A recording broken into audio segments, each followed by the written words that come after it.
Hi friends! Thanks for tuning in.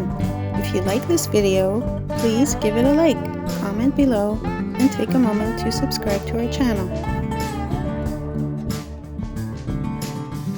We're traveling along Interstate 10 and US Route 90 through New Orleans, one of the most historically layered corridors in the American South.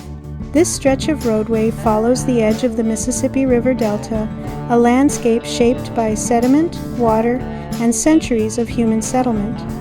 Long before highways existed, this land was home to indigenous peoples who used the river as a trade route.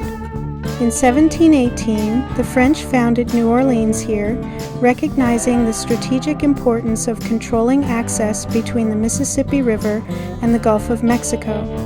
US Route 90 is one of the oldest east-west highways in the southern United States. Before the interstate system, it served as a primary route linking Florida, Alabama, Mississippi, Louisiana, and Texas.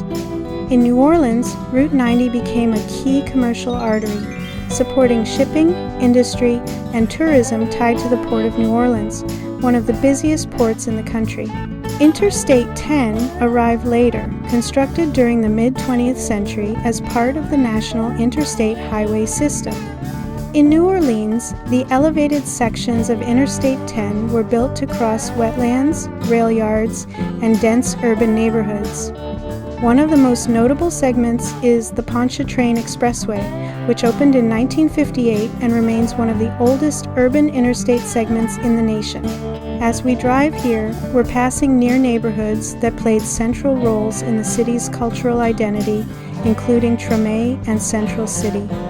The construction of elevated highways in the 1960s dramatically reshaped these areas, bringing faster travel but also long-term social and economic consequences that are still discussed today. This corridor was also deeply affected by Hurricane Katrina in 2005.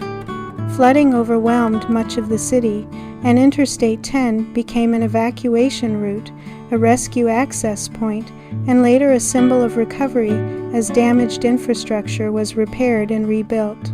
To one side lies downtown New Orleans and the French Quarter, known for music, cuisine, and architecture that blend French, Spanish, African, and Caribbean influences.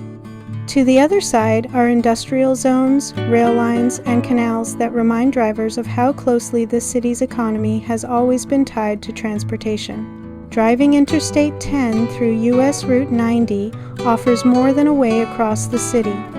It's a moving view of New Orleans' past and present, where geography, history, culture, and resilience all converge along the road.